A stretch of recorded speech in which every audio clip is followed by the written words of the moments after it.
Live show ఇవాళ ప్రధాన అంశాలకు సంబంధించి చర్చలోకి వెళ్దాం. ముఖ్యంగా నిన్న గవర్నర్ ప్రసంగం జరిగింది. ఏపీ అసెంబ్లీ సమావేశాల నేపథ్యంలో ప్రశాంతంగానే జరిగింది. వైసీపీ నేతలు నల్లకండువాలు వేసుకొచ్చి నిరసన తెలిపారు తప్ప ప్లకార్డ్స్తో కాస్త నినాదాలు చేశారు. పెద్దగా గవర్నర్ ప్రసంగాన్ని అడ్డుకునే ప్రయత్నం ఏం చేయలేదు. కొంత ఆరోగ్యకర వాతావరణం జరిగిందనే చెప్పుకోవచ్చు. మరోవైపు ఇటు వరంగల్ ఖమ్మం కార్పొరేషన్కు సంబంధించి పురపాలిక ఎన్నికలు, అలాగే అచ్చంపేట ఎన్నికలకు అంతా సిద్ధమైంది. పోలింగ్ కూడా ప్రారంభమైంది. వీటి మీద చర్చకు వెళ్దాం. ముందు గవర్నర్ ప్రసంగానికి చర్చలోకి వెళ్దాం. మనతో ఇవాళ గెస్టులు ఉన్నారు. ముత్యాల నాయుడు గారు, వైసీపీ నేత, మాడుగుల ఎమ్మెల్యే వారు, మాడుగుల నుంచి ప్రాతినిధ్యం వహిస్తున్నారు. మరోవైపు జంధ్యాల రవిశంకర్ గారు, హైకోర్టు సీనియర్ న్యాయవాది, కాంగ్రెస్ నాయకులు. మందా జగన్నాథం గారు, టీఆర్ఎస్ సీనియర్ నాయకులు, మాజీ ఎంపీ. గుడ్ మార్నింగ్ అండి, వెల్కమ్ టు లైవ్ షో. ముందుగా రవిశంకర్ గారు, మీతో ప్రారంభిద్దాం. నిన్న కొంత హెల్తీ అట్మాస్ఫియర్లోనే ప్రారంభం అనుకోవచ్చా? మనకి తెలంగాణ అసెంబ్లీ నుంచి కొన్ని రూల్స్ ఏవో స్పీకర్ పాస్ చేశారు. ఒకవేళ గవర్నర్ ప్రసంగాన్ని అడ్డుకుంటే చర్యలు ఉంటాయి, ఇట్లాంటివి కొన్ని. అక్కడ అట్లాంటివి ఏం పాస్ చేయకపోయినా కొంత సుహృద్భావ వాతావరణంలో నినాదాలు, ప్లకార్డులు చూపించారు తప్ప పెద్దగా అడ్డుకునే ప్రయత్నం చేయలేదు. ప్రజాస్వామ్యంలో మనకి గవర్నర్ అనే హెడ్ ఆఫ్ ది స్టేట్గా ఉండి నా ప్రభుత్వ విధానాలు అని మాట్లాడేటప్పుడు అందరూ ప్రభుత్వంలో భాగమే.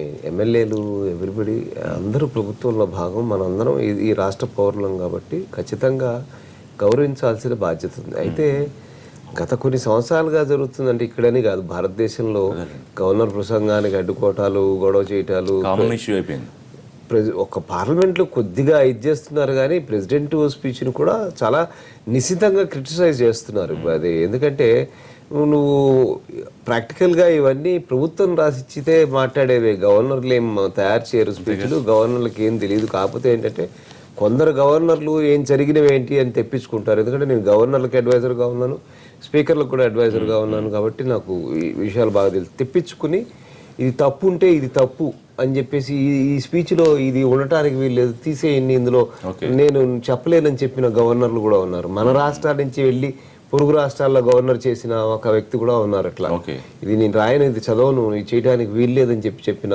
గవర్నర్ ఉన్నారు.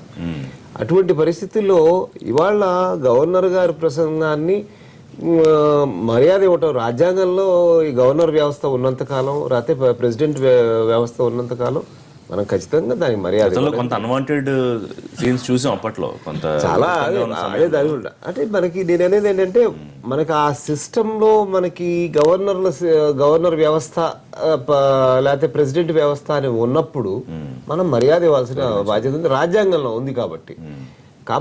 కాకపోతే నిన్న చాలా హుందాగానే ప్రవర్తించారు. సభ చక్కగా గవర్నర్ ప్రసంగాన్ని కరెక్ట్గా నడిచింది. దాదాపు నేను 10 ఏళ్ళు అడ్వైజర్గా ఉన్నాను. మొదట్లో 2004 నుంచి 2009 మధ్యలో కొంచెం మామూలుగా 9 నుంచి చాలా విశృంఖలంగా తయారైంది. తర్వాత ఇప్పుడు మళ్ళీ ఈ సంవత్సరమే కొద్దిగా ఈ మాత్రం పేపర్లు ఉండలు చుట్టి వేయకుండాను, లేకపోతే సీట్ల మీద నుంచి కొట్టకుండా గౌరవాన్ని కాపాడుతూ వీళ్ళ గౌరవం కూడా కాపాడుతున్నారు. చాలా చాలా హుందాగా ప్రవర్తించారు. నిజంగా అప్రిషియేట్ చేయాల్సిన విషయం. అంటే సాధారణంగా ఇలా జరగాలి, కానీ అది ఆయన అన్నట్టు అలవాటు పోయి ఇలా జరిగితే అప్రిషియేట్ చేయాల్సిన పరిస్థితికి వచ్చేవాళ్ళు మనం. సో ఏంటి గవర్నర్ ప్రసంగానికి సంబంధించి కానీ విమర్శలు చేస్తూ ఉన్నారు. మామూలుగా ఇదేదో ప్రభుత్వ పాఠంలాగా ఉంది తప్ప పెద్దగా అంటే విమర్శలు అంటే ముందుగా మాట్లాడిన సార్ కూడా చెప్పారు, ప్రభుత్వం ఏదైతే ఇస్తుందో దాన్ని చదవడం బాధ్యత. మరి గవర్నర్ ప్రసంగాలు ఆ విధంగానే ఉంటాయి. కాకపోతే ప్రభుత్వం తరపు నుంచి గవర్నర్ గారు చదువుతున్నారు కాబట్టి ఆ ప్రసంగాల్లో కొన్ని ఇబ్బందికరమైనటువంటిది ఏదైతే గతంలో చేస్తామనేటువంటి చేయకుండా అంకిల్ గ్యారెంటీలు చూపించుకొని ఇటువంటి అంశాలన్నీ ఉన్నాయి కాబట్టి అందుకే అన్ని విషయాల్లో కూడా కామెంట్ చేయలే. అక్కడ కొన్ని విషయాలు వచ్చేటప్పటికి మరి కాస్త కామెంట్ చేయవలసినటువంటి ప్రజల తరపున మేము ఉన్నాం కాబట్టి మాట్లాడవలసిన బాధ్యత కూడా మాకు ఉంది కాబట్టి ప్రతిపక్ష దీనిగా, అంతే తప్ప ఏదో కాగితాలు చిచ్చి విసిరే ఆలోచన కానీ మరొకటి కానీ ఆలోచన ఏ రోజు కూడా లేదు. ఇప్పుడు కూడా మా సభ్యులందరూ కూడా చాలా ఉన్నాయా? ముందుగానే మీటింగ్ జరిగిన నాయకుడి నుంచి ఏదో మధ్యలో నినాదాలు చేయండి తప్ప పెద్దగా ఎక్కడెక్కడ లేదు. అది కూడా మా నాయకుడు కూడా ఏం చెప్పలేదు. మేము సభలో 2 సంవత్సరాల నుంచి సభను చూస్తున్నాం, సభ సాంప్రదాయాలు చూస్తున్నాం, సభలో నడిచినటువంటి తీరు చూస్తున్నాం, దానికి అనుగుణంగానే నడుచుకున్నాం తప్ప ప్రత్యేకించి ఈ టైం అప్పుడు మీరు లేకండి, ఈ టైం అప్పుడు మీరు మాట్లాడండి, లేకపోతే అలర్ట్ చేయండి, కాగితాలు చేసి పడేయండి అని ఏ రోజు కూడా మా నాయకుడు అటువంటి ఎప్పుడు చెప్పలేదు. సభలో అయితే మాత్రం హోందాగానే ప్రవర్తన చెప్తారు ఇప్పుడు కూడా. కానీ పరిస్థితుల దృష్ట్యా మరి అటువంటి పరిస్థితులు రావడం దురదృష్టకరం గతంలో. ఓవరాల్గా చూస్తే మీరు మంచి మార్కులే సంపాదించుకున్నారు. నన్ను చూస్తే ఇప్పుడు పెద్దగా విమర్శలు లేవు, అప్రిషియేషన్తో పాటు మంచి మార్కులే పడ్డాయని చెప్పుకోవచ్చు. రైట్. జగన్నాథం గారు, ఒక సీనియర్ నాయకుడిగా ఏపీ అసెంబ్లీకి సంబంధించి నిన్న జరిగిన గవర్నర్ ప్రసంగం తీరు మీద మీ కామెంట్. ఇది ఒక శుభసూచకం. నిజంగా ఈ మధ్యకాలంలో 2 ఏళ్ల నుంచి మనం చూస్తున్నది 5 రోజులు 6 రోజులు అసెంబ్లీ పెట్టడం, అవన్నీ 5-6 రోజులు అల్లర్లతో గడిచిపోవడం, ఆఖరి రోజున తప్పనిసరిగా బిల్లులు వీటిని పాస్ చేసుకోవాలి కాబట్టి వాయిస్ ఓటుతోనో ఏదో వేసుకుని, దానికి భిన్నంగా నిన్న వైసీపీ సభ్యులు కానీ వాళ్ళ లీడర్ కానీ చాలా హుందాగా ప్రవర్తించారని నేను చెప్పాలి. రాజ్యాంగంలో జంధ్యాల గారు చెప్పినట్టు స్పష్టంగా చెప్పబడింది, అటు పార్లమెంట్లో రాష్ట్రపతి ప్రసంగం కానీ గవర్నర్ ప్రసంగం కానీ చాలా పవిత్రమైంది, దానికి చాలా పవిత్రత ఇస్తారు. దానికి అడ్డుకోవడం కానీ అల్లరి చేయడం ఇటువంటి చేస్తున్నట్టు దాంట్లోనే పేర్కొని ఉన్నారు. సభ్యులను ఏమైనా డిస్క్వాలిఫై చేయొచ్చు, కానీ బై కన్వెన్షన్ చెయ్యరు అట్లా. ఎందుకంటే ఒక సభ్యుడి యొక్క మనోభావాలకు ఏదో చెప్తుంటారులే అన్న భావనతో బై కన్వెన్షన్ అటువంటి అటు పార్లమెంట్లో కానీ ఇటు అసెంబ్లీలో కానీ చేసే పరిస్థితుల్లో, కానీ శృతి మించి పూర్తి గవర్నర్ని అగౌరవపరిచే విధంగా కొన్ని జరిగాయి. అటువంటి సమయంలో మాత్రం డెఫినెట్గా సభలో మరి మోషన్ పెట్టేసి వాళ్ళని ఈవెన్ డిస్క్వాలిఫై చేయొచ్చు. ఇది one set of rules pass చేసింది తెలంగాణ అసెంబ్లీస్ అయితే క్లియర్గా. సరే, అవి I will come to next. దానికి జంధ్యాల గారు గుర్తు తెలుసు, ఈవెన్ సభ్యుని డిస్క్వాలిఫై చేయొచ్చు శృతి మించితే. కానీ అది సాధారణంగా చేయం. మనం ప్రజలతో ఎన్నుకున్న వ్యక్తుల్ని మనం ఒక 100 మంది 200 మంది సభలో ఉన్న వాళ్ళని డిస్క్వాలిఫై చేస్తే ప్రజాస్వామ్యాన్ని మనం నోరు నొక్కున్నట్టు ఇక్కడ ఏ సభలో కూడా చేశారు. పార్లమెంట్ రేట్ కానీ చేయలేదు, కొన్ని అదర్ కారణాల వల్ల చేశారు, డిస్క్వాలిఫై చేశారు. కాకపోతే అంటే ఈ రాష్ట్రపతి ప్రసంగం కానీ లేదా గవర్నర్ ప్రసంగం కానీ మొదటిగా వారికి పంపుతారు. క్యాబినెట్ ఓకే చేసిన తర్వాత మొదటిగా వారికి పంపుతారు. వారికి పంపిన తర్వాత అసాంతం చదివిన తర్వాత ఒకవేళ దాంట్లో ఆ రాష్ట్రపతి గారికి కానీ లేక గవర్నర్ గారికి కానీ ఇబ్బందికరమైన అంశాలు ఉంటే ఆయన దాన్ని వాళ్ళకి నోటీస్ తీసుకుని వచ్చేసి సరే మ్యూచువల్ అండర్స్టాండింగ్ అవుతుంది. ఎందుకంటే మై గవర్నమెంట్ అని అంటూ ఉంటాడు కాబట్టి ఆయన ఇప్పుడు మనకు జీవోలు వచ్చినది by the order of governor అనే వస్తాయి, బై ఆర్డర్ ఆఫ్ సీఎం అని రాదు. సో కాబట్టి దీంట్లో సాధారణంగా ఏం చేస్తారంటే ఈ క్యాబినెట్ కూడా ఒకవేళ ఏమైనా అభ్యంతరకరమైన అంశాలు ఉంటాయంటే ఇటు గవర్నర్ గారు చెప్పినా అటుపక్క రాష్ట్రపతి గారు చెప్పినా దానికి ఇబ్బంది లేకుండా చేసుకునే ఒక వ్యవస్థ మన దగ్గర ఉంది. సో నిన్నటి పరిమాణం నిజంగా కూడా చాలా శుభ పరిమాణం. ఇది ఏమవుతుందంటే ఇటువంటి పరిణామంలో మంచి చర్చకు అవకాశం వస్తుంది.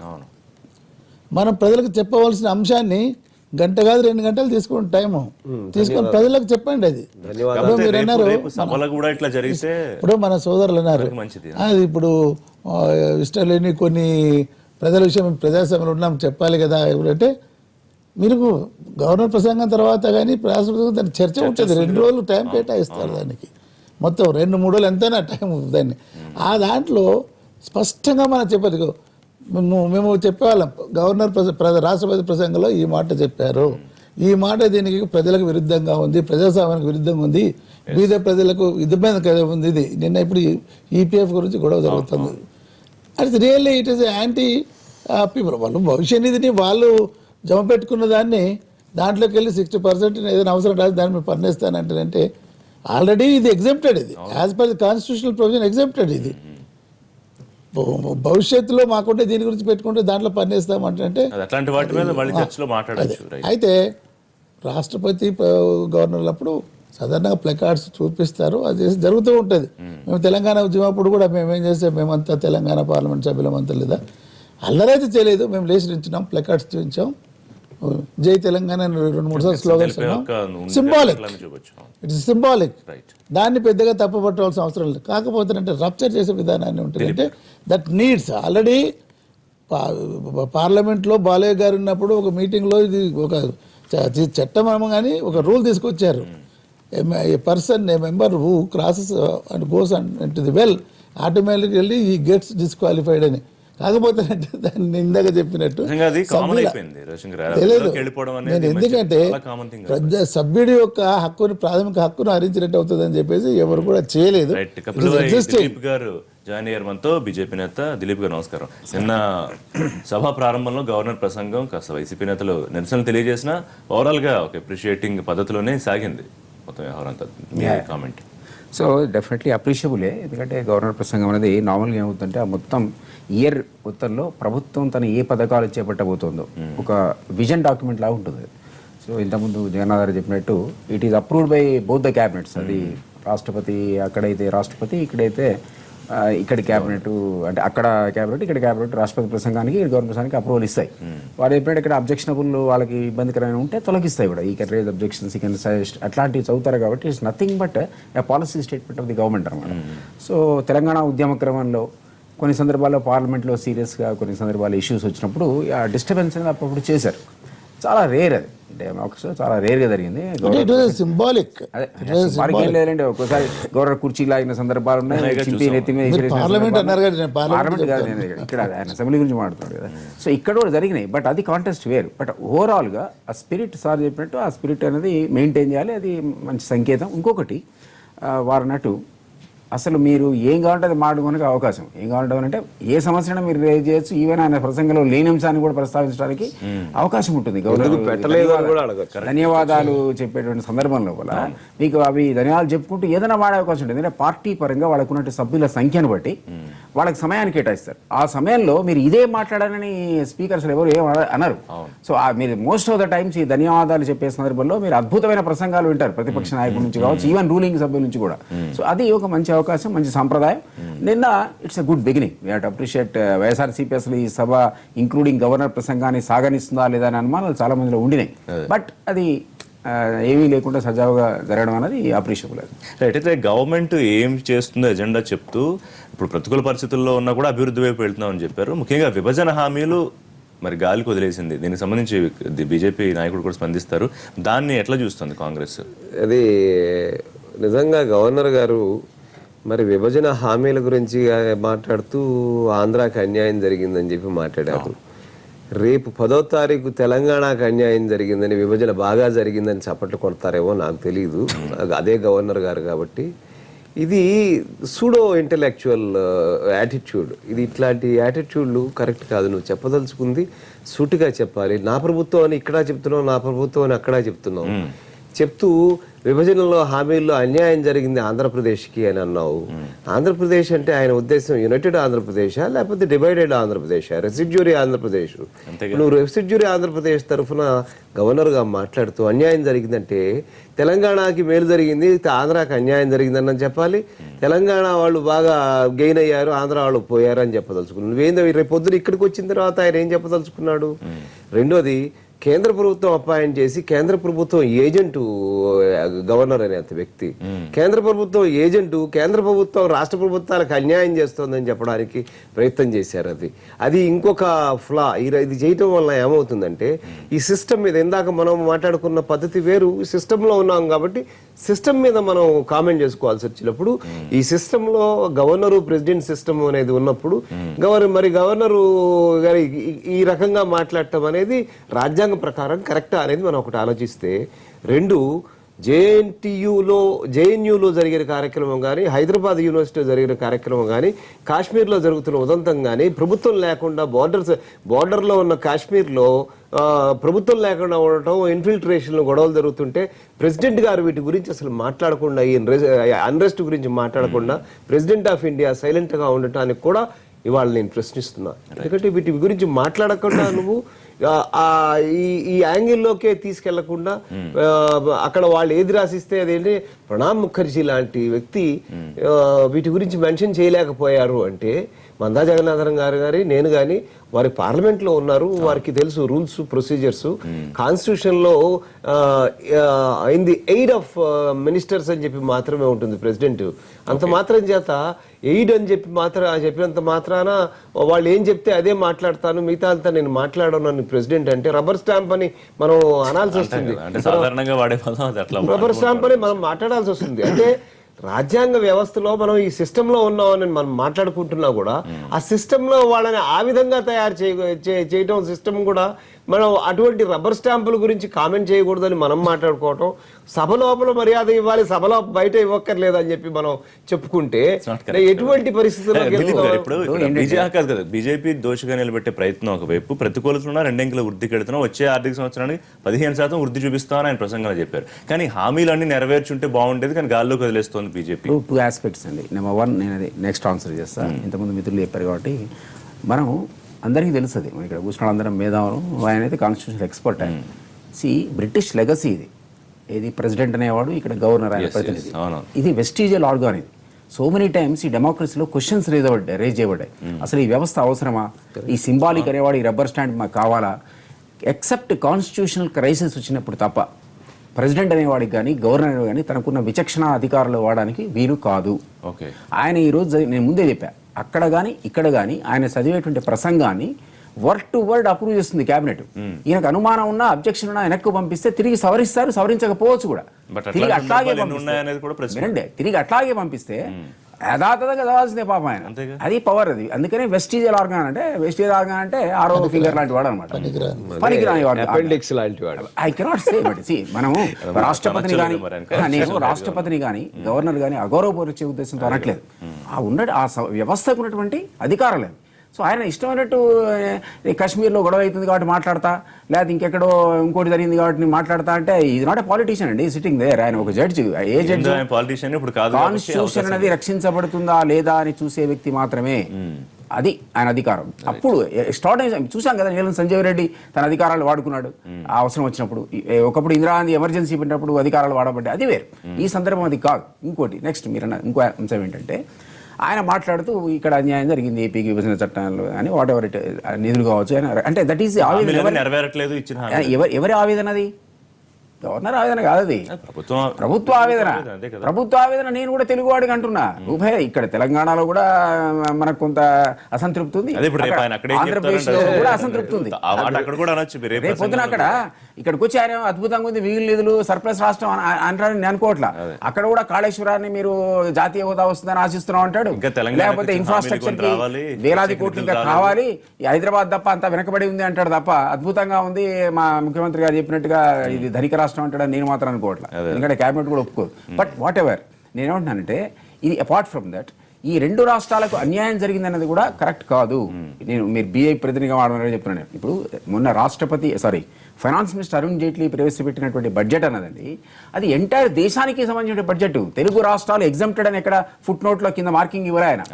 ఒక్క నిమిషం 2 పాయింట్స్ చెప్పినాక 2.82 lakh crores ఇన్ఫ్రాస్ట్రక్చర్ కోసం ఆయన మన గడ్కరీ గారు మా మంత్రి గారు చెప్పాడంటే, ఈ రెండు రాష్ట్రాల మీద ప్రాజెక్టులు ఉన్నాయి. మొన్న ఇక్కడికి వచ్చి 47,000 కోట్లు, అక్కడ పోయి 60,000 కోట్ల రోడ్లు ఆయన అనౌన్స్ చేశాడు. సబ్జెక్ట్ లో ఉందా లేదా చూసి చెప్పండి నాకు, ఉందో లేదా.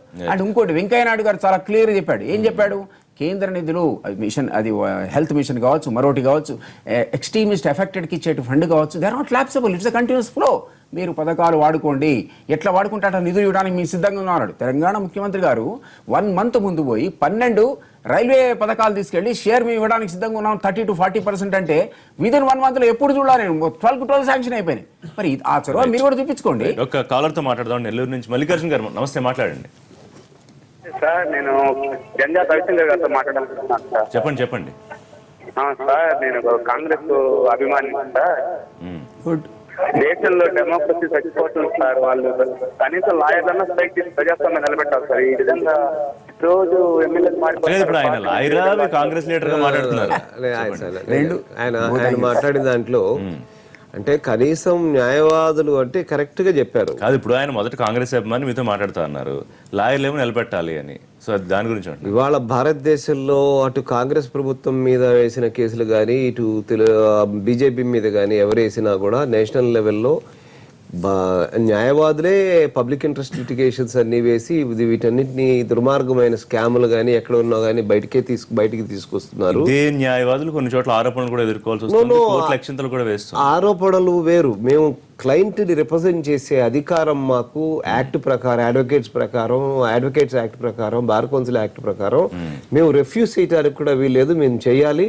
ఆ కాలర్ అడిగిన ప్రశ్న కరెక్ట్. ఎందుకంటే ఇవాళ కూడా ఇక్కడ కూడా మేము ఆంధ్రప్రదేశ్ హైకోర్టులో ఇప్పుడున్న కంబైన్ స్టేట్ ఆంధ్రప్రదేశ్ దీంట్లో బోలెడ్ పబ్లికేషన్ ఇంట్రెస్ట్ లిటిగేషన్స్ ఇవాళ ప్రతిదీ మీకు బిల్డింగ్ రెగ్యులేషన్ గురించి తీసుకున్నా, ఓటర్స్ రైట్స్ గురించి తీసుకున్నా, కార్పొరేషన్ ఎలక్షన్స్ గురించి తీసుకున్నా అవన్నీ కూడా కంటెస్ట్ చేసింది నేను, వేసింది నేను. ఇది ఖచ్చితంగా ఒక వ్యక్తికి కానీ వ్యవస్థకు కానీ అన్యాయం జరుగుతుందంటే దాన్ని ఫైట్ చేయాలి. వారు ఫైనల్ గా మాట్లాడుతూ కాలర్ మాట్లాడుతున్నప్పుడు మీరు అతని ఫోన్ కట్ అయిపోయింది. ఆయన మాట్లాడుతున్న లాస్ట్ వర్డ్ ఏంటంటే ఇట్లా ఎన్నికైన వాళ్ళు వేరే వేరే పార్టీలోకి జంపులు అయిపోతున్నారు. ఆయన డిఫెక్షన్ గురించి మాట్లాడుతున్న ప్రయత్నం చేశారు. నిజం. ఇప్పుడు ఇవాళ సుప్రీంకోర్టులో రేపు 22వ తారీఖున ఆ కేసు వస్తుంది. ఒక పార్టీలో గెలిచి ఇంకో పార్టీలో జంప్ అయిపోయిన వాళ్ళ గురించి మాకు సుప్రీంకోర్టు డిసైడ్ చేస్తుంది. దాన్ని డిసైడ్ చేస్తామని పక్కన పెట్టుకున్నారు సుప్రీంకోర్టు. ఇది చేయాల్సిన అవసరం ఉంది. ఎందుకంటే ప్రజాస్వామ్యంలో మీకు ఆయారాములకి ఇవాళ 93 తర్వాత రాజీనామా చాలా సీరియస్ ప్రశ్న వేశారు ఆయన. ఎందుకంటే ఈ ప్రశ్న సమాధానం చెప్పాల్సింది కోర్టులు, అడ్వకేట్లు మాత్రమే.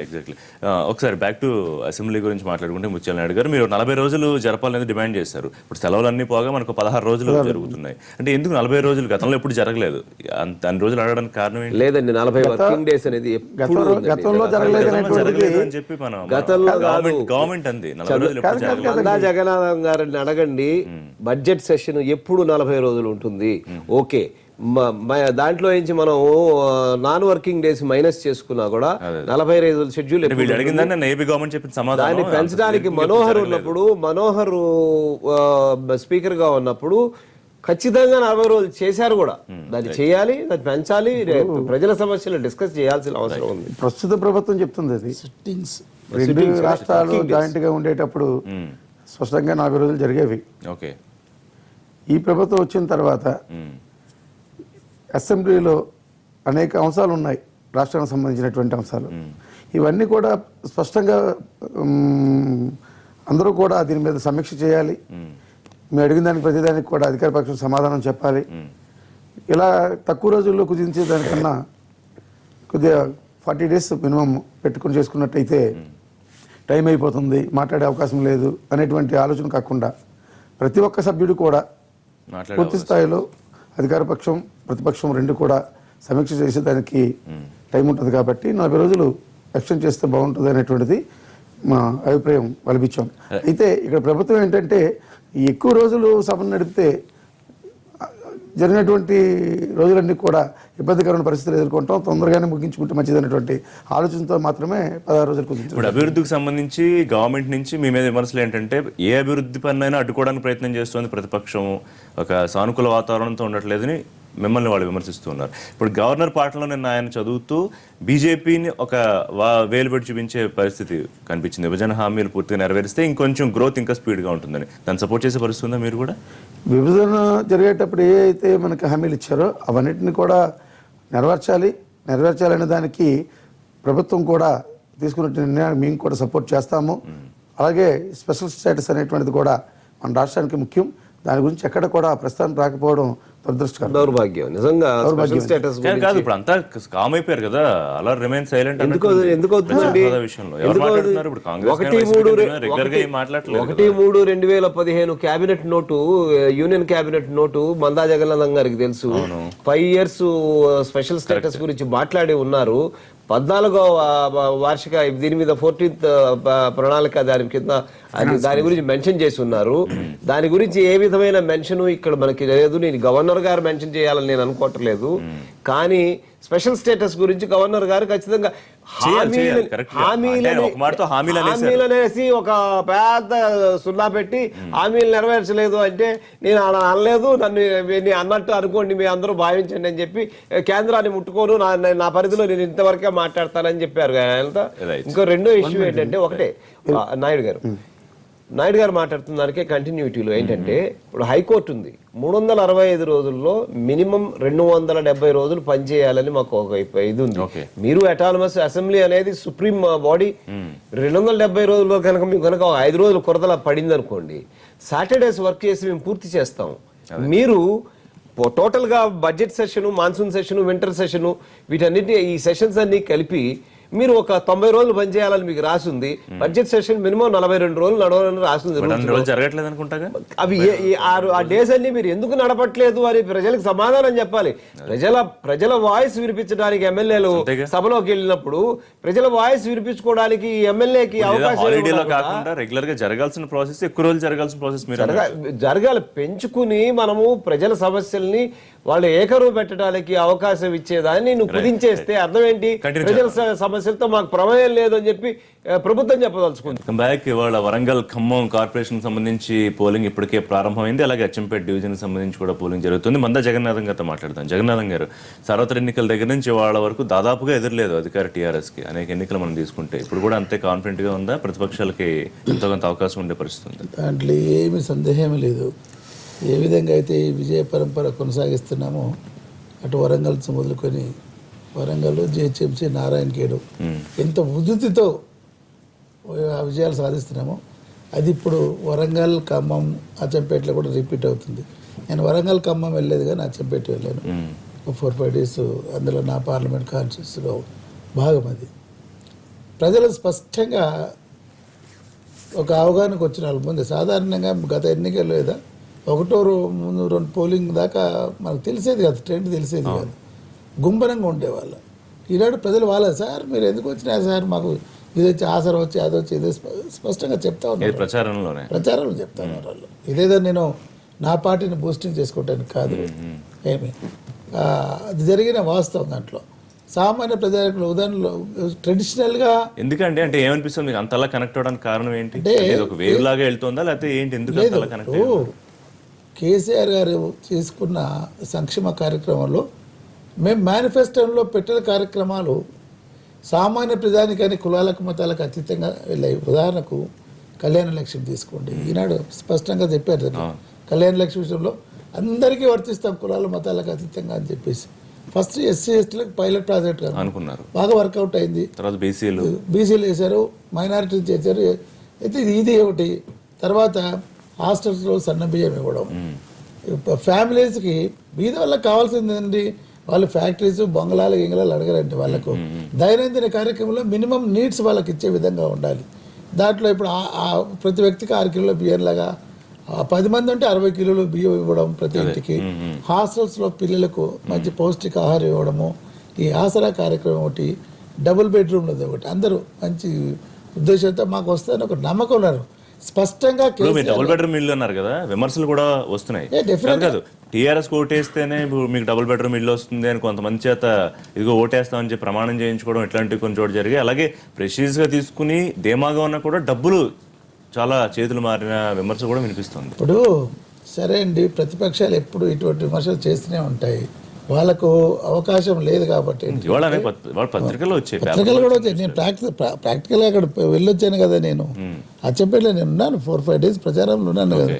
సహజంగా ఏం చేస్తాయంటే మనం ఒక డ్రామా ఆడారు అచ్చంపేటలో, డబ్బులు దొరికాయి అది దొరికాయి ఇది చేసి అని చెప్పేసి. అవన్నీ నిస్పృహలు వీళ్ళు చేస్తూ ఉంటారు ప్రతిపక్షాలకు.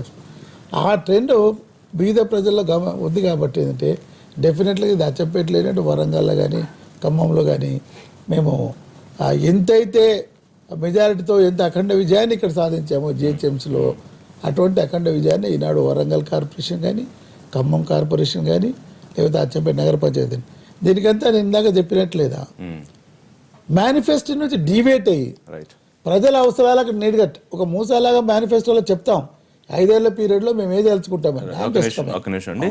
ఏపీ మంత్రి నారాయణ మీడియాతో మాట్లాడుతున్నారు, లైవ్ చూద్దాం. 5,000 కోట్లు ఇస్తా ఉన్నాం, కార్పొరేషన్ పెడతా ఉన్నాం. సరే, ఈ రాష్ట్రం విడిపోయి లోటు బడ్జెట్లో ఉంది కాబట్టి మొదటి సంవత్సరం 2వ సంవత్సరం తక్కువ పెట్టి తర్వాత సంవత్సరాలు ఎక్కువ పెట్టి మొత్తం ఇస్తాం అనుకున్నాం. అయితే మీరు అందరూ అడుగుతున్నారు కాబట్టి ఈ సంవత్సరం కూడా ఎంతమంది అప్లై చేస్తే అంతమందికి క్లియర్ చేస్తానన్నారు. ఈ బడ్జెట్లో రేపు 10వ తేదీ బడ్జెట్లో 1000 కోట్లు పెడతానని మాట ఇచ్చారు. మాట ప్రకారం రేపు బడ్జెట్లో పెడుతున్నారు. ఎవరెవరు అప్లై చేశారో వాళ్ళందరికీ ఇవ్వమని ఆదేశించారు కాపు కార్పొరేషన్కి. మొన్న ఫిబ్రవరి 25వ తేదీ ఏలూరులో మొత్తం 32,000 మందికి 192 కోట్లు డిస్ట్రిబ్యూట్ చేశారు. మొన్న ఈయన 5వ తేదీ చేశారు. 25వ తేదీ గ్యాప్ కేవలం 20 రోజులేనండి. మళ్ళీ రేపు 12వ తేదీ కడపలో మళ్ళా డిస్ట్రిబ్యూషన్ చేయబోతున్నారు కార్పొరేషన్ ద్వారా కాపులకు. ఇలా ప్రభుత్వం ఒక పక్క 1000 కోట్లు బడ్జెట్లో పెడతా ఉన్నారు, ఎంతమంది అడిగితే అంతమందికి చేస్తా ఉన్నారు. ఎందుకండి తొందర వీరికి అసలు అర్థం కావట్లేదు. 20 రోజు 5వ తేదీ చేస్తే 25వ తేదీ ఏలూరులో ఇచ్చారు. రేపు బడ్జెట్లో 10వ తేదీ బడ్జెట్ వస్తుంది, ఆ బడ్జెట్లో పెడుతున్నారు 1000 కోట్లు. ఎందుకండి ఈ తొందర? అసలు నిజంగా అందరికీ ఆశ్చర్యంగా ఉంది, కాపులు అందరికీ ఆశ్చర్యంగా ఉంది. కాపు అనే వర్గానికి చెందిన ఆశ్చర్యపోతున్నారు. అసలు ఎందుకు చేస్తున్నారు, ఏం చేస్తున్నారు? 192 కోట్లు అండి మన ఇచ్చింది. రేపు కడపలో ఇవ్వబోతున్నారు 12వ తేదీ మళ్ళా. ఆ తర్వాత మళ్ళీ 10 రోజుల తర్వాత ఇంకొదిరి పెడదలుచుకున్నారు. అంటే అన్ని ఏరియాలు కవర్ చేయాలని, అటు రాయలసీమ కానీ, ఇటు కోస్తలు కానీ, ఉత్తర కోస్తా కానీ అన్నీ కవర్ చేయాలనే ఉద్దేశంతో ముఖ్యమంత్రి గారు చెప్పారు. కమిషన్ రిజర్వేషన్ సంబంధించి బీసీ కమిషన్ ఏర్పాటు చేశారు. మెంబర్స్ని కూడా వేశారు, ముగ్గురు మెంబర్స్ని కూడా వేసి 9 నెలల లోపల రిపోర్ట్ పూర్తి చేయమన్నారు. నిన్న గవర్నర్ ప్రసంగంలో కూడా 8 నెలల లోపల పూర్తి చేయమంటే వచ్చింది. అసలు వేయకుండా ఉంటే మెంబర్స్ అనాలా? అంటే బహుశా ఈయనకి చైర్మన్ పదవి ఇచ్చేసేసి, ఇది ఆ బీసీ కమిషన్ లేదా కాపు కార్పొరేషన్ చైర్మన్ పదవి ఇచ్చేసి ఆ మెంబర్లందరినీ తన వాళ్ళకి ఎవరు చెప్పారండి? ఆయన చెప్పినట్టు సీఎం గారు ఎప్పుడు చెప్పలేదండి. ఇది ఒక వ్యవస్థ. ఇప్పటికే గవర్నమెంట్ హామీ ఇచ్చింది, దానికి సంబంధించి విధి విధానాలు కూడా ఖరారు చేస్తోంది. 1000 కోట్లు కాపు కార్పొరేషన్కి ఇవ్వడానికి ఇప్పటికీ 192 కోట్లు రేపు కడపలో కూడా ఇంకా ఇవ్వబోతున్నాము. లోపు ఎందుకు హడావుడి పడుతున్నారు అని చెప్పి మంత్రి మాట్లాడుతున్నారు. దీని గురించి ఒకసారి మాట్లాడదాం. దిలీప్ గారు, ఎన్నికల గురించి మాట్లాడుతుంది ఒకసారి, ఈ ఇష్యూ గురించి ఈ ఇష్యూ గురించి ఒకసారి మాట్లాడదాం. మీరు ఒకటి ప్రతిసారి నాది కట్ చేస్తున్నారు. ప్లీజ్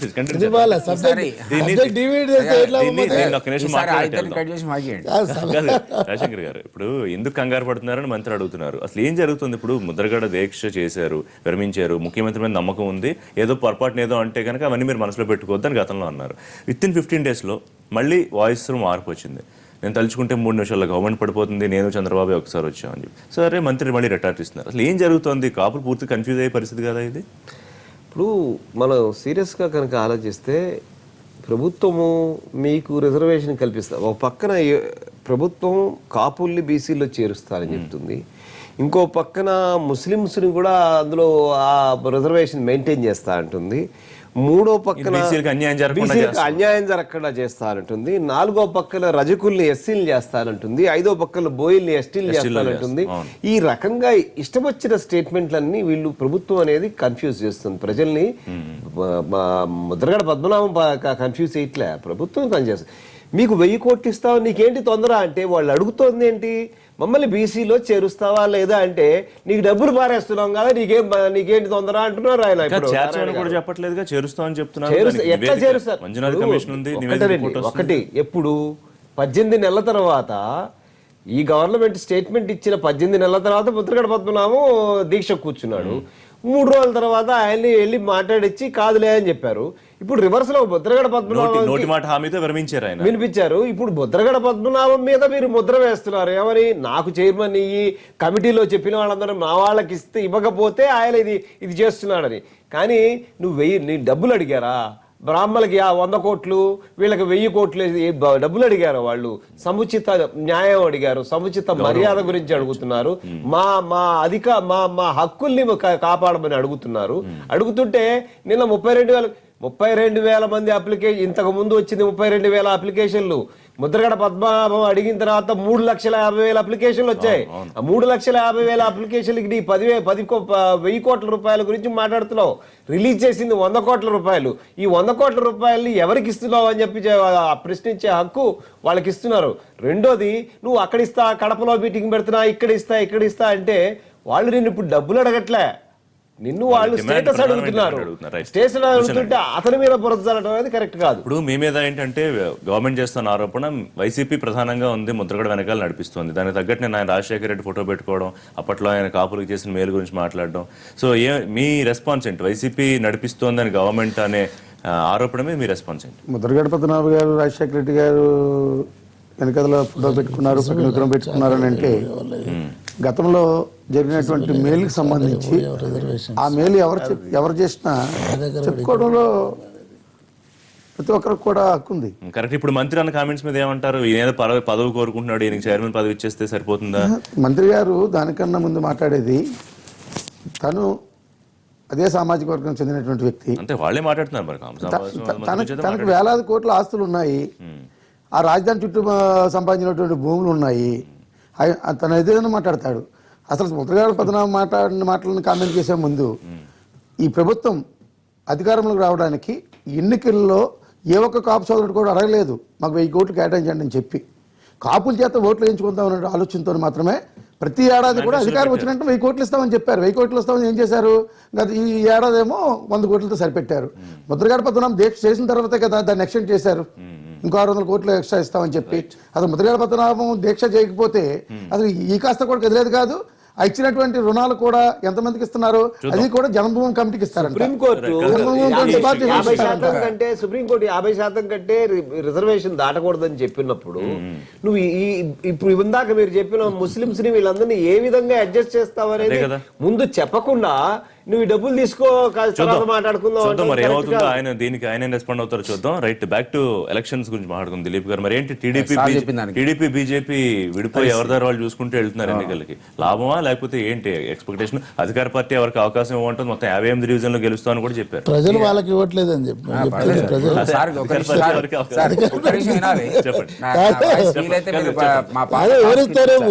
ప్రజలు కదా. నేను నా రిక్వెస్ట్ ఏంటంటే నా వాయిస్ పాస్ వీలేదు వినిపించండి. చాణక్యుడి కాలంలో రాజనీతి ఉండేది. సామ దాన భేద దండోపాయాలని పాపైన మన ప్రజలకు చెప్పాడు రాజకీయం ఎట్లా చేయాలో. కేసీఆర్ ఆధునిక రాజనీతిలో సామం దగ్గర ఆకర్ష పథకం పెట్టాడు, భేదం దగ్గర రాజ్యాంగ ఉల్లంఘన పెట్టాడు. అంటే శ్రీనివాస యాదవ్ వచ్చినా మంత్రిగా కొనసాగొచ్చని. సామదానంలో 2 అయిపోయినాయి కదా, సామదాన భేదాల్లో భేదం దానం అన్నాం కదా.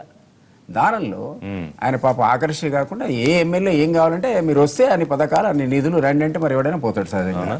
దండోపాయం అంటే పరిస్థితి అంటే ఆంధ్రాలో ఉన్నట్టు ఆంధ్ర సోదరుడున్నా కర్ణాటక వాడున్నా ఎవడున్నా సరే ఖచ్చితంగా రూలింగ్ పార్టీకి ఓటు వేయకపోతే వాడు ఉండే పరిస్థితి లేని ఒక భయభ్రాంతుల వాతావరణం ప్రభుత్వం సృష్టించింది. సో సామధాన భేద దండోపాయాలు అని చెప్పి కొత్త రాజనీతి ఎవరిది? కొత్త రాజనీతి కేసీఆర్ ఆధునిక రాజనీతి రచించాడు. కాబట్టి ప్రస్తుతం ఇప్పుడు everybody is compel to vote him or quit Telangana అనే పరిస్థితి ఇక్కడ. That is okay. What about TDP and BJP? ఇప్పుడు రెండు సరే మొదటి నుంచి మీ ఇద్దరికి ఏదో హైకమాండ్ కలిపింది కాబట్టి కలిసి వెళ్ళారు కానీ గతంలో కిషన్ రెడ్డి గారు టీడీపీతో అలయన్స్ అప్పుడు మనందరికీ వ్యతిరేకించాడు ఆయన. దిలీప్ గారు మొన్న హైదరాబాద్ లో కూడా కలిసి పోటీ చేస్తే పెద్దగా లాభం కూడా జరిగింది లేదు. తెలంగాణలో ఒక జనరల్ ఒక అభిప్రాయం ఏంటంటే చాలా ఘాటు ఆరోపణలు కూడా చేశారు తెలంగాణలో తర్వాత ఎలక్షన్ ప్రచారంలో చేశాడు. ఇప్పుడు ఆ యాంగిల్ ఇంకా కాస్త బలపడ్డది. ఏంటంటే తెలంగాణలో ఎట్లా టీడీపీ వీక్ అయిపోతుంది కాబట్టి మీకు ఏమైనా కలిసి వస్తుందా అంటున్నాను నేను. I really don't know. ఇప్పుడు నేను అంత పెద్ద ప్రక్రియలో మేము గిలగిలలాడిపోతుంటే ప్రతిపక్షాలు కాంగ్రెస్ రాజనీతిలో కొట్టుకుపోతుంటే గిలగిలలాడి ప్రణబుల్ ఠావులు తప్పే అని ఉంది పద్యం. గతే అధికారం తప్ప మరొక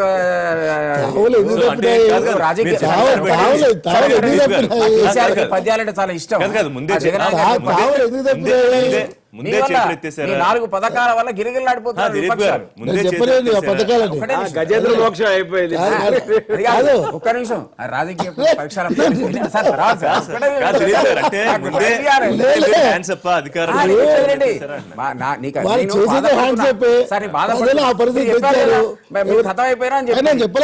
ఆవేదన వినండి.